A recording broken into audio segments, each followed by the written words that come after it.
Padre, todo lo que hay en nosotros necesita ser cambiado desde el interior hasta nuestros frutos, Padre.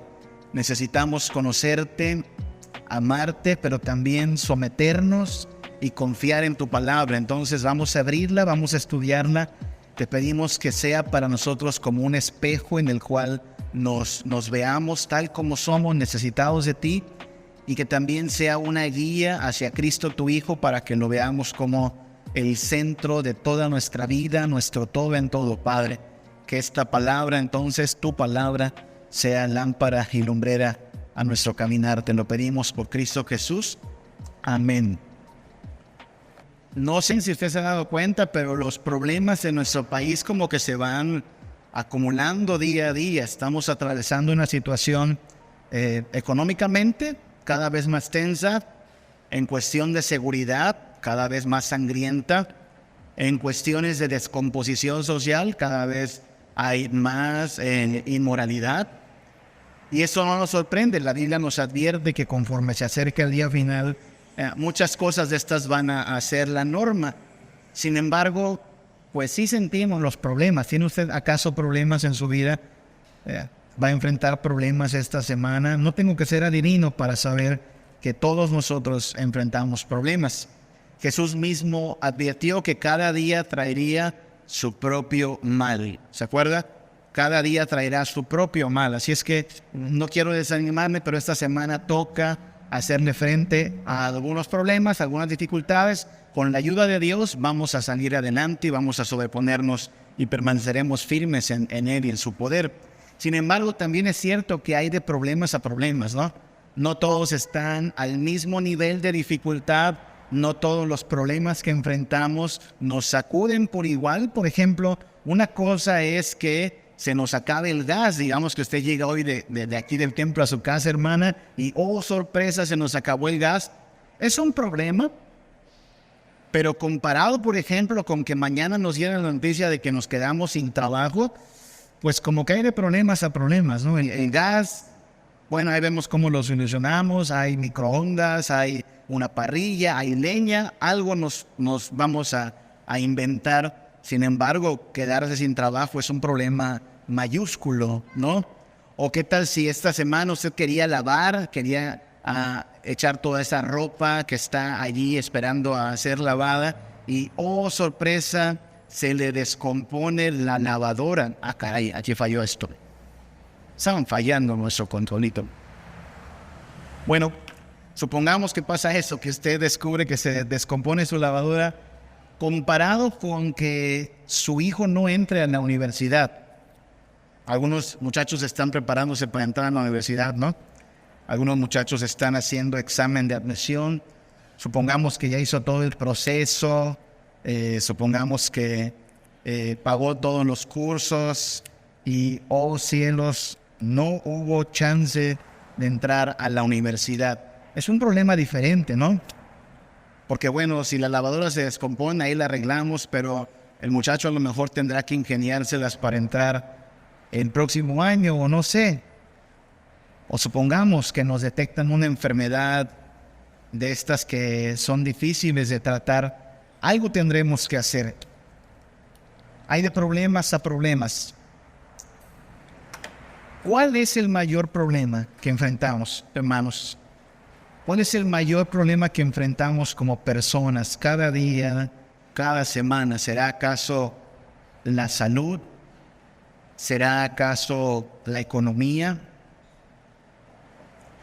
En Hebreos capítulo 2, versículo 17, se nos muestra el problema que vino Cristo a resolver. Y fíjese que a veces estamos tan absortos, tan involucrados en nuestros problemas cotidianos, que a veces no vemos como uno de los principales problemas, ¿sabe? Nos preocupa que nos despidan, nos preocupa que se descomponga algo, sí, o que nuestros hijos no cumplan sus planes. Pero Hebreos 2:17, mire lo que dice. Hebreos 2:17. Por lo cual, hablando de Jesucristo, debía ser en todo semejante a sus hermanos, para venir a ser misericordioso y fiel sumo sacerdote en lo que a Dios se refiere, para expiar los pecados del pueblo. Piensen en esa frase, expiar los pecados del pueblo. Cristo tenía que ser perfecto, inocente, para venir a compadecerse de nosotros, hacerla de sumo sacerdote y expiar los pecados del pueblo. No sé cuántas veces en la semana pasada, siguiente, usted se preguntó eso. Caray, ¿cómo le voy a hacer para expiar mi pecado? ¿Cómo le voy a hacer para resolver mi pecado? Siendo sinceros, estamos a veces tan involucrados en otros aspectos de nuestra vida que el pecado no es una preocupación central. Ya sea porque o descansamos en la gracia, pero recuerde que descansar en la gracia es darle batalla al pecado, o porque tristemente estamos tan distraídos o involucrados en el aquí y el ahora material, temporal, que no pensamos en las consecuencias eternas del pecado. ¿Cómo voy a expiar mi pecado? Expiar, hay que explicar el término expiar. Expiar significa limpiar, resolver, saldar una deuda. Hemos estado hablando este mes de cómo venir a Cristo tiene que ver con un rendirse, ¿verdad? Rendirse aceptando que estamos extraviados sin Él, que somos fracasados sin Él. La semana pasada hablamos incluso de que estamos desahuciados sin Él, estamos camino a la muerte. Y de eso se trata entonces, reconocer nuestra necesidad de Cristo. Se trata de venir en rendición diciendo, estoy extraviado, estoy fracasado, estoy desahuciado sin ti. Necesito que me aceptes. No, ojo que este mes también enfatizamos mucho esto, ¿no? Por eso aquí en Príncipe de Paz, y espero que en una iglesia reformada, no utilicemos términos como aceptar a Cristo, porque eso suena como que nosotros le dimos chancecita a Cristo. Eso suena como que nuestra agenda tan apretada, tan ocupada, de pronto le encontramos un espacio a Cristo. Bueno, te voy a dar un poquito de mi atención, Jesús. No pasa así. La vida cristiana no somos usted y yo diciéndole a Cristo, te acepto. La vida cristiana es una total rendición a Cristo como extraviados, fracasados, desahuciados. Y hoy vamos a hablar de uno más y es de reprobados.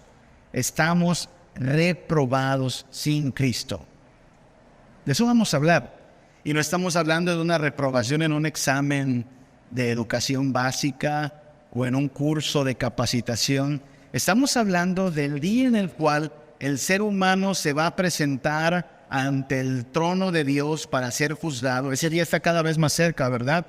El hecho de que hoy ya nos hayamos llevado medio 2022 quiere decir que, hermanos, está cada vez más cerca el día del juicio. Y si no estamos cubiertos de la sangre de Cristo, amparados en su justicia, estamos reprobados. Por eso es importante lo que dice Hebreos 2:17. Por lo cual Jesucristo debía ser en todo semejante a sus hermanos, para venir a ser misericordioso y fiel sumo sacerdote en lo que a Dios se refiere, para expiar los pecados del pueblo. Él viene a hacer lo que usted y yo no podíamos hacer, expiar los pecados, pagar la deuda. Lo que vamos a afirmar es que sin Cristo, toditos, grandes, pequeños, ricos, pobres, influyentes o desconocidos, no importa, estamos cortados por la misma tijera aquí. Sin Cristo, todos estamos reprobados. Así funciona. Y por eso el pecado debe ser una preocupación real.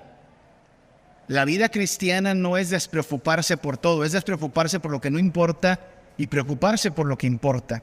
Vamos a ver cómo está la dinámica, hablando de expiación. Primero que nada, caigamos en cuenta de que estamos gravemente endeudados, ¿sí? Por encima de las deudas que usted tenga, no sé si tiene alguna deuda con el banco, con una tienda departamental, con la señora del mutualista. No quiero saber qué tan enredados están ustedes sus deudas. Sí le quiero animar a que salde sus deudas. Y el domingo pasado decíamos, no es de cristianos estar endeudados. Bueno, estar endeudados sí es de cristianos, pero no querer pagar sus deudas, eso no es de cristianos. Pero por encima de estas deudas económicas, hay una gran deuda con la ley de Dios. Y esta no tiene descuento. No hay nada de que me espero hasta que podamos allí medio saldar la deuda, y no la vamos a poder pagar. Hebreos 9:22 lo dice así: casi todo es purificado según la ley con sangre. ¿Sabe qué significa sangre, verdad? En la Biblia, sangre significa muerte. Si la deuda a la cual nos referimos es una deuda con la ley de Dios, si tú pecas, tú mueres. Es la única forma. Es más, aquí lo está diciendo Hebreos 9:22. La última frase, mire esto: sin derramamiento de sangre no se hace remisión. Esa palabra es una palabra del comercio, ¿verdad? Hasta el día de hoy, si usted salda una compra, se le extiende una nota de remisión. Bueno, lo que está diciendo el hermano en Hebreos es: tu deuda solo va a poder ser pagada con sangre. Tienes que morir. La paga del pecado es muerte. El alma que pecare, esa morirá. Así es que necesitamos entender que nuestra deuda, ay caray, es bien grandototota. Aclaramos, no va a haber renegociación de la deuda. Hay gente que piensa que cuando deja pasar la deuda, el banco pues tiene que ceder un poquito y llegamos a un arreglo. Puede hacer eso con Coppel, no puede hacer eso con Dios. La deuda no disminuye, no se renegocia, no hay forma en la cual pueda disminuirse. Te tiene que pagar y no hay forma de escapar. Y lo triste, ¿sabe qué es? Que no nos alcanza para pagar, eso es lo difícil. Si tuviésemos para pagar, diríamos, está bien, yo pago, pero no hay forma de pagar esta deuda y salir librados. Alguien podría pensar, y alguien me lo ha dicho, ¿sabe, pastor? Entonces, estaba hasta cierto punto más fácil la salvación antes de Cristo, ¿no? Porque mira, solo pecabas, traías un animalito, lo ofrecías como sacrificio y se acababa el problema. Estaba hasta cierto punto más fácil, ¿no? Bueno, ahí hay un malentendido, porque nunca los sacrificios fueron pago por la deuda. Si alguien ha pensado eso, le invito a que relea el Antiguo Testamento, porque en realidad nunca los sacrificios sirvieron para saldar. Hebreos 10, versículo 3 al 4, mire cómo lo deja en claro. Pero en estos sacrificios, cada año se hace, ¿qué se hace? Memoria de los pecados. Miren lo que es. No se hace remisión, no, se hace memoria de los pecados, porque la sangre de los toros y de los machos cabríos no puede quitar los pecados, no puede. Puede matar un toro, puede matar un cordero, puede matar una cabrita, no puede. Ojo con la frase, ¿para qué servían los sacrificios? Se hace memoria. Usted sabe, bueno, espero que no sepa, de verdad, si algo ahoga hoy a las familias es estar endeudados. Así es que, por favor, si puede no meterse en deudas, no lo haga. No necesita ese estrés en su vida. Pero quien ha estado endeudado, quien le ha pedido prestado, por ejemplo, a un amigo, porque a veces eso pasa, aprovechamos a un amigo para que nos saque de algún apuro, sabe lo difícil que es darle la cara a alguien con quien estás en deuda, ¿verdad? Hay gente que por estar endeudado y no estar pagando, prefieren no ir a una reunión familiar o a una reunión de amigos porque no me va a ver y no le he pagado, porque está en mente su deuda, ¿se da cuenta? Lo está recordando. O si alguien ha caído en la triste situación de quedar en deuda con un banco, con una tienda departamental, sabe lo que es que te estén llame y llame, ¿verdad? Y le llaman, y hay veces que ya no quiere contestar porque va a ser lo mismo y ya se nos acabaron los pretextos. ¿Y para qué llaman los cobratarios? Para recordarle, está endeudado. Eso eran básicamente los sacrificios. Cada vez que usted veía sangre derramada, cada vez que tenía que cargar con un animalito para ser sacrificado, ese es el recordatorio. Estás en deuda. Estás en deuda. Tu deuda está creciendo. Estás en deuda. No estás pagando. No estás pagando. Solo se te está recordando por la muerte de este animal que tu deuda es grande. Tú eres el que merece morir. Por eso, así es como debemos pensar de los sacrificios en el Antiguo Testamento. No pagaban deudas, solo recordaban. Aquí está en Hebreos 10 del 3 al 4.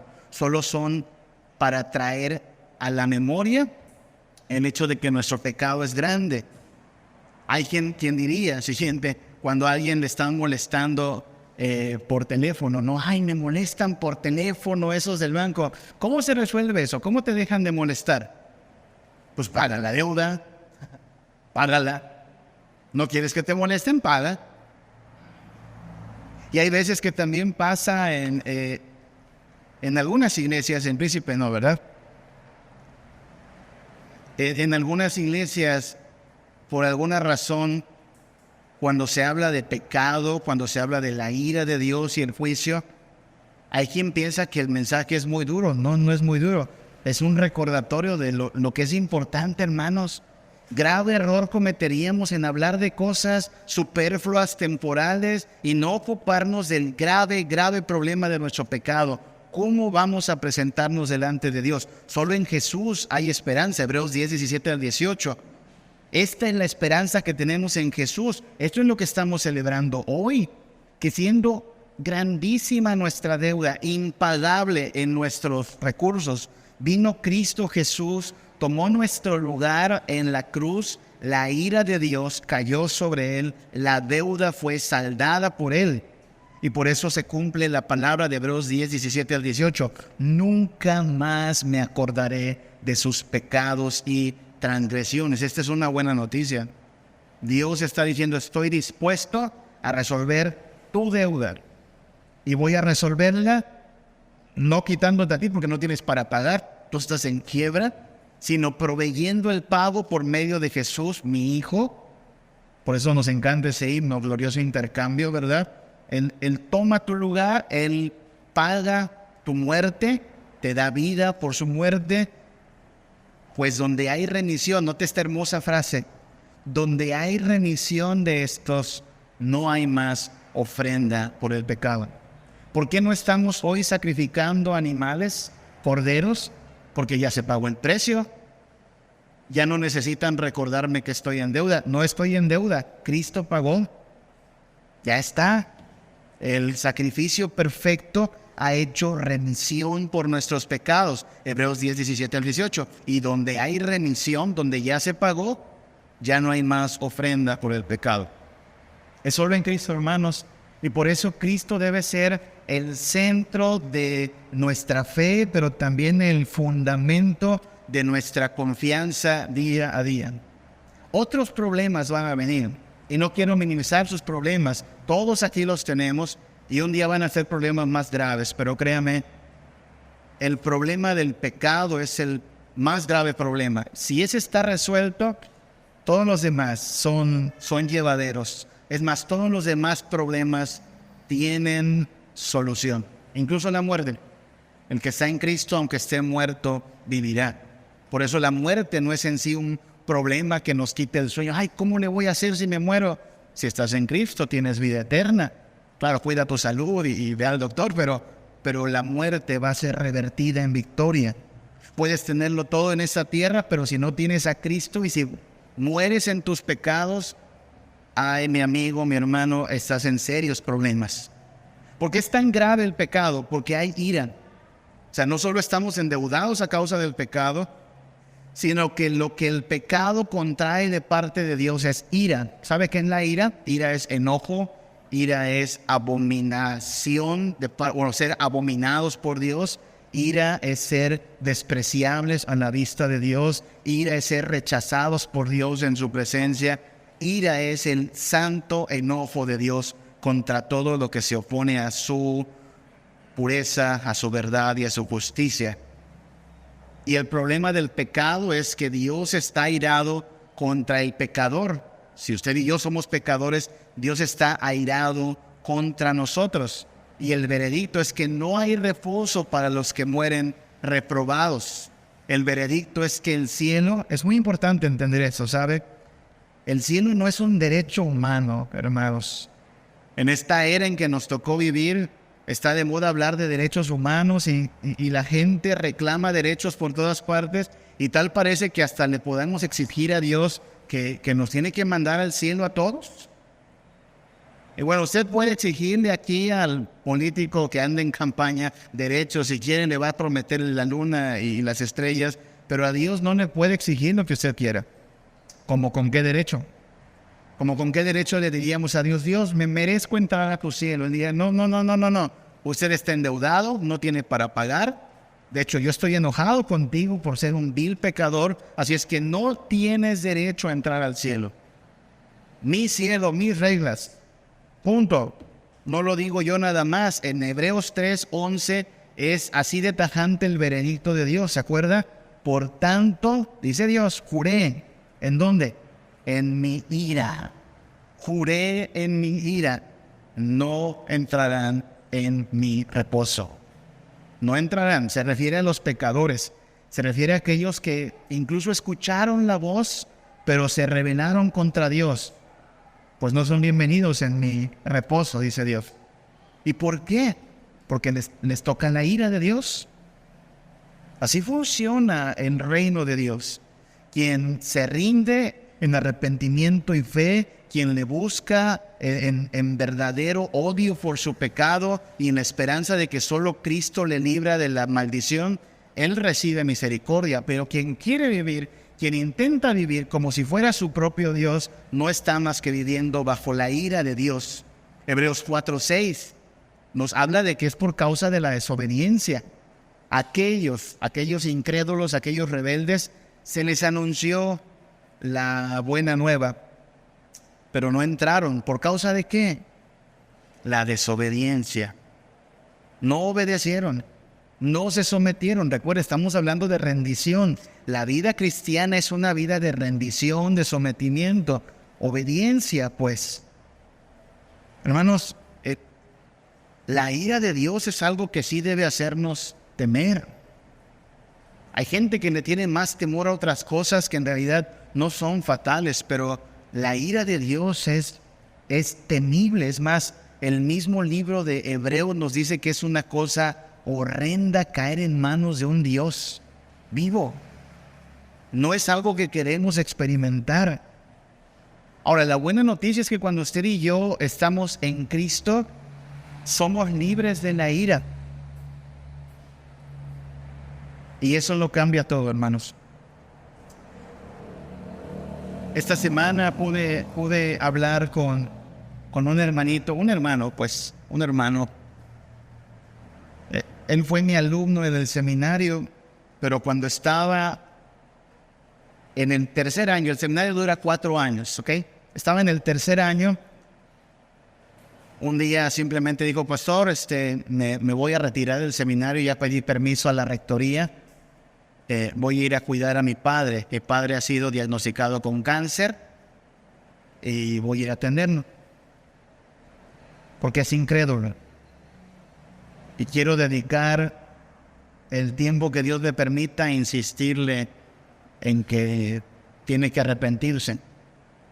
Me conmovió bastante antier que lo vi, porque me decía su clase, pastor, de escatología, que es una clase que doy en el seminario, que habla de las cosas que ocurren cuando morimos y cuando Cristo vuelva, me hizo preocuparme por mi padre. La realidad del infierno, la realidad de la ira de Dios. Porque este hermano salió del seminario, fue a atender a su padre. Su padre aguantó 5 años. 5 años. Pudo entrar en mejoría. Falleció hace 2 meses. Pero lo veí esta semana apenas y le pude saludar y expresar mi respeto y mis condolencias. Y me decía, pero mi padre creyó en Cristo, pastor. En esos 5 años de insistirle, llegó el momento en que él dijo, yo creo en Jesús. Y es más, murió consciente de que había resurrección en Jesús, porque llegó el momento en que él mismo nos dijo, ya no quiero que me den más medicina, solo me la paso dormido todo el día, porque la metástasis ya había llegado hasta los huesos, si usted sabe, a lo mejor le han contado, es muy doloroso. Me dice, pues no quiero estar dormido, quiero experimentar lo que tengo que experimentar y estoy listo para irme. Hermanos, escuchar que alguien te cuenta que su padre se fue, pero no hay en esas expresiones este sentido de que algo se perdió, sino todo lo contrario, de decir, creyó en Cristo. Y si creyó en Cristo, entonces de verdad descansa en paz. Eso lo cambia todo, hermanos. Eso hace la gran diferencia entre morir en tus pecados y morir en Cristo. Solo en Cristo hay de verdad descanso en paz. Y es una de las razones por las cuales tenemos que insistirle a la gente que amamos. Porque vuelvo al punto, a veces estamos incluso más preocupados por ellos en términos de su salud, su trabajo, que acabe la carrera, que se case, que tenga esto, que tenga aquello.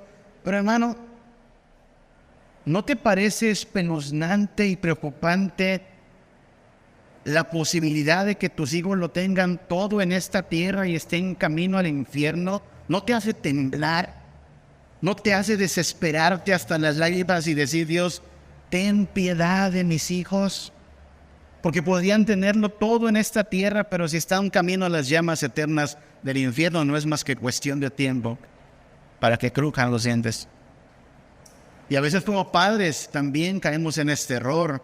Nos preocupa más eso y en la escuela. No estoy diciendo que sea mala la escuela, ni estoy diciendo que no hay que atender sus necesidades, pero la principal, hermanos, es que escuchen el Evangelio continuamente, constantemente, insistentemente, hasta que Dios nos muestre si hay para ellos salvación.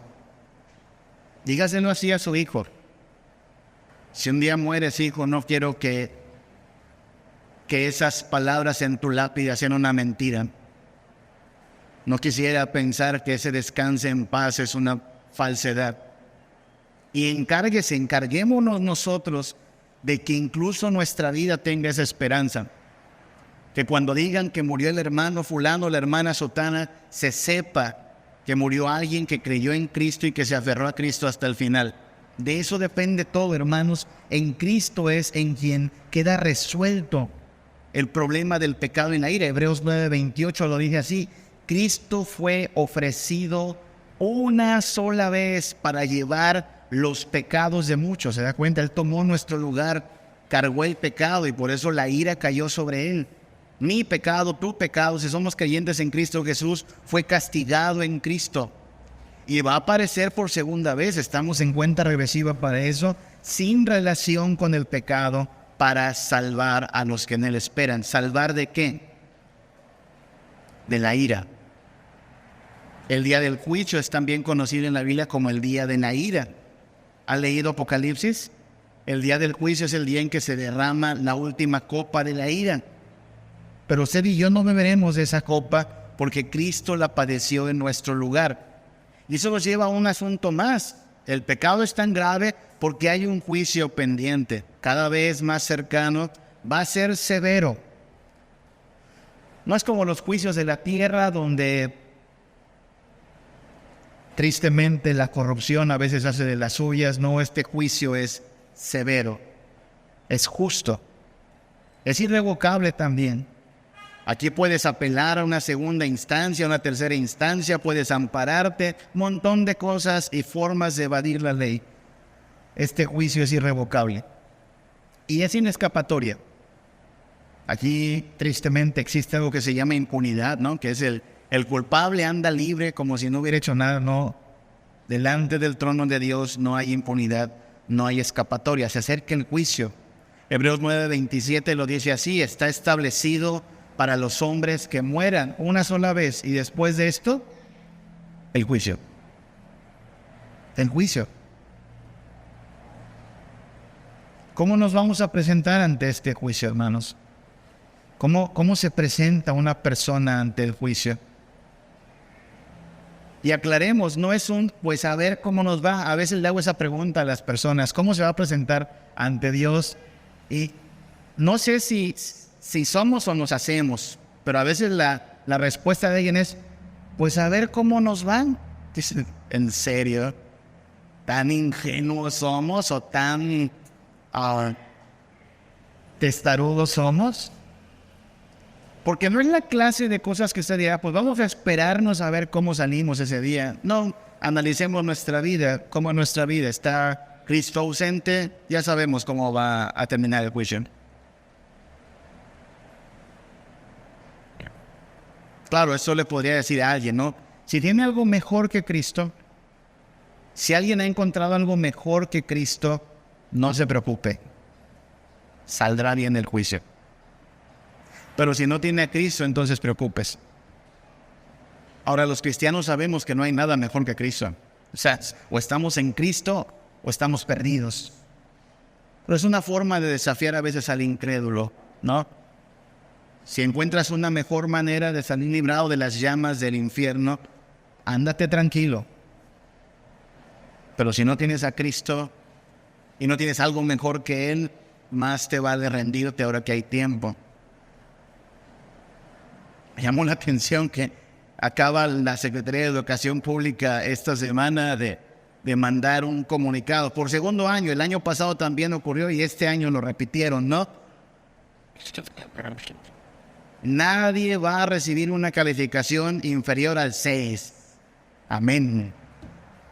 Porque no se puede perder el estatus, dice, o sea, de pronto por decreto somos inteligentes, ¿no? Bueno, hermano, la SEP puede suavizar sus reglas y todos pueden pasar, pero Dios de ninguna manera va a hacer concesiones. Este es el Dios que dijo, ¿verdad? No dará por inocente al culpable. No va a pasar. Por eso es algo que nos debe preocupar. Se acerca el juicio. Estoy bajo la ira. Mi deuda es grande. Necesito a alguien que me ayude de verdad. Y también eso es lo que le debo decir a mis hijos, a mi familia, a mi compadre, a la gente que amo. Se acerca el juicio y tú estás bajo la ira y tu deuda es muy grande. Ahora, hermanos, alguien podría pensar, bueno, pero yo vivo bien, o sea, yo vivo bien, no me está yendo mal, ¿por qué andas en la ira de Dios? Bueno, es que temporalmente no ha caído sobre ti el juicio, pero se acerca el día. Y por eso tienes que pensar en cómo vas a hacerle frente al severo juicio y veredicto de Dios. Pregunta, hermanos, ¿todos los cristianos entran en el reposo eterno? ¿Todos los cristianos? ¿Toditos? ¿Sí o no? Sí. Todos los cristianos entran en el reposo eterno. De hecho, solo los cristianos entran en el reposo eterno.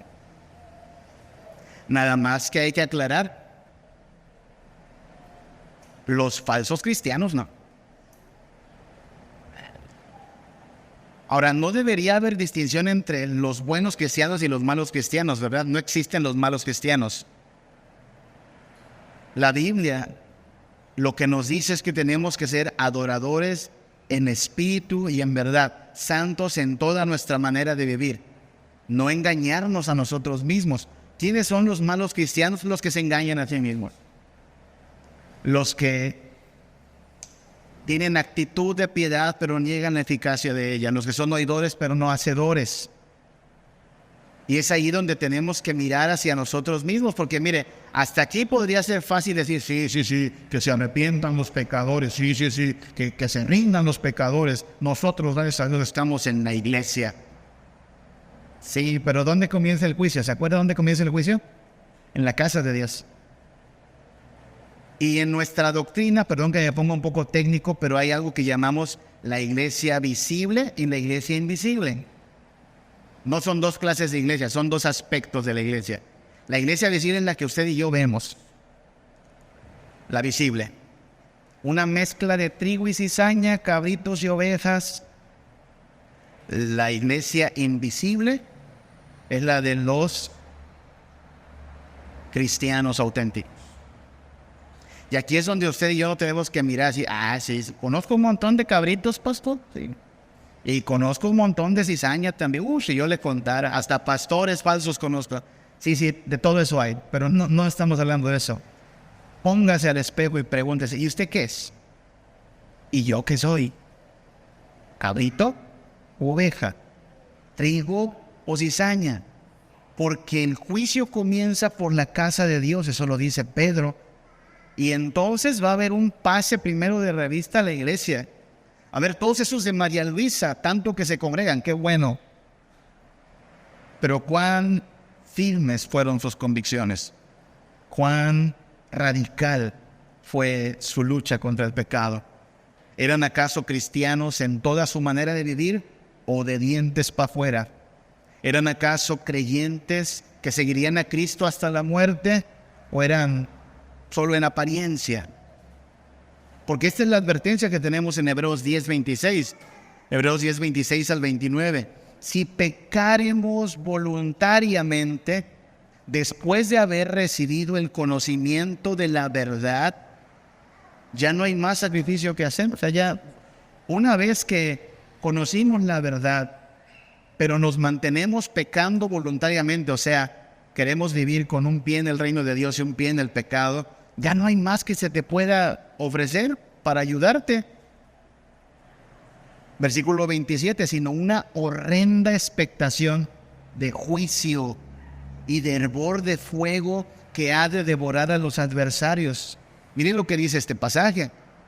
Si alguien escuchó el evangelio, si alguien escucha la palabra, pero sigue viviendo en pecado, no se despoja de él, sino que voluntariamente abraza el pecado, no es amigo de Dios. No es amigo de Dios. ¿Qué es según este pasaje? Versículo 27, adversario de Dios. Es adversario de Dios. Versículo 28, el que viola la ley de Moisés por el testimonio de 2 o 3 testigos muere irremisiblemente.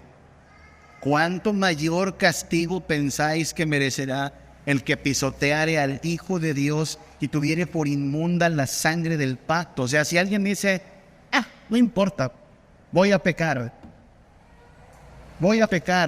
lo que está haciendo es tratar como si fuera poca cosa la sangre de Cristo, y eso es un grave, grave error. Mayor castigo va a recibir el que pisoteare al Hijo de Dios y tuviere por inmunda la sangre. Hermanos, si nosotros valoramos el sacrificio de Cristo, si nosotros valoramos el hecho de que el Hijo de Dios sangró por nosotros, murió por nosotros, fue maldito por nosotros, una de las cosas que tendremos que hacer es marcar una línea entre el pecado y nosotros. No podemos seguir pecando voluntariamente, no podemos seguir coqueteando ni con la carne, ni con la mundanalidad, ni hacer como si sean pocas cosas, aquellas en las cuales los que no conocen al Señor hoy se deleitan. Ya nos revolcamos mucho allí. ¿Por qué querer seguir viviendo en esa misma forma de desobediencia? Así es que esta es la situación. Si usted y yo estamos viviendo un cristianismo de lucha y de cambio, ¿ese es el verdadero cristianismo? Lucha contra el pecado, cambio de vida. Por eso hoy cantamos, todo lo que hay dentro de mí necesita ser cambiado. Mi forma de pensar, mi manera de hablar, mi forma de tomar decisiones, mis prioridades, todo tiene que cambiar. ¿Y sabe qué hay que hacer? Perseverar en ello. Nadie aquí puede decir que ya llegó al nivel necesario para solo quedarse a esperar el día de la gloria. No, tenemos que perseverar. Y en el nombre del Señor, todo aquel que tenga un cristianismo de solo apariencia, desista de la hipocresía, ríndase ahora que hay tiempo y venga a Cristo. Tiemble por su alma, por su vida, por su eternidad, y venga a Cristo y ríndase. La buena noticia y la esperanza que tenemos es la que está en Hebreos 9:14. La sangre de Cristo, mediante el cual mediante el Espíritu Eterno se ofreció a sí mismo. Esa preciosa sangre, bendita sangre, valiosísima sangre, limpiará nuestras conciencias de obras muertas para que sirváis al Dios vivo. Esta sangre nos puede limpiar, lavar, para que entonces tengamos una vida de rendición, no al pecado, sino a Cristo, servicio a Cristo. Por esa razón, hermanos, tenemos que poner en nuestra mente a qué vino Cristo. Mucha gente hoy está distraída con otras cosas, de verdad. Y hermanos, mucha gente disfruta pensar que Cristo vino solo a darte un negocio próspero, a darte un milagro, a hacerte sentir bien, a cumplir tus sueños. Yo no le puedo decir eso a usted. Lo que sí le puedo decir es lo que la Biblia afirma: Cristo vino para expiar nuestros pecados. Si eso queda resuelto, lo demás saldrá bien. Venir a Cristo es venir en rendición. De eso hablamos acá. Dejemos de utilizar el término aceptar a Cristo. Usted y yo no aceptamos a Cristo. O nos rendimos a Cristo o vivimos en rebelión contra Cristo. Y cuando nos rendimos, lo hacemos en este reconocimiento de que sin Él no somos nada más que extraviados, fracasados, desahuciados, reprobados. No hay sentido en una vida así. Si miramos a Cristo, entonces podemos dar gracias. De hecho, es lo que tenemos que hacer en este día, ¿no? Gracias, Cristo, gracias. No valíamos nada y nos diste todo. Estábamos en la basura como una pila de estiércol y tú diste tu vida por salvarnos. ¿Por qué? Por misericordia, por gracia, porque este es el Dios que perdona y salva a aquellos que no lo merecen, para que entonces el único que merezca la gloria sea aquel que murió y resucitó por nosotros. En Él descansamos, y a este le tiene usted que anunciar a todos aquellos que ama, pero que hoy están sin Él. Hábleles, no importa si les incomoda un poquito, hábleles. Sabes, tu deuda es grande, el juicio va a ser severo y la ira de Dios es terrible. Ríndete ahora que hay tiempo, y los que nos hemos rendido vivamos en gratitud y en obediencia. Vamos a estar de pie, vamos a cantar a nuestro Dios, agradeciendo estas bendiciones del ser salvos, el ser redimidos, el ser librados de la muerte y de la ira. Pidámosle al Señor que el centro de nuestra vida sea solo Él. Gracias, Padre, porque siendo inmerecedores tú nos has dado libertad y salvación de la ira, de la condenación. Ayúdanos, Padre, a vivir en este gozo de saber que el pecado ya no es el problema principal, pero también, Padre, a vivir de esta manera, sometidos a ti, rendidos a ti, en verdadera obediencia y santidad, Padre. Y también a anunciarle a otros que hoy están dormidos, distraídos, que hay tiempo de buscarte mientras puede ser hallado, Padre. Guárdanos del mal, líbranos del tentador, manténnos en santidad, Padre. Te lo pedimos por Cristo Jesús. Amén. Día a día, tú has sido fiel, no has cambiado y no cambiarás. Maravillado estoy con tu amor, porque me amaste siendo un pecador. Cuando recuerdo mi vida sin ti, sin esperanza, en sombras viví, mas hoy reboso en gracia y perdón, porque adoptaste a un vil pecador. Te alabaré, te glorificaré, porque agradecido estoy por tu inmenso amor. Te alabaré,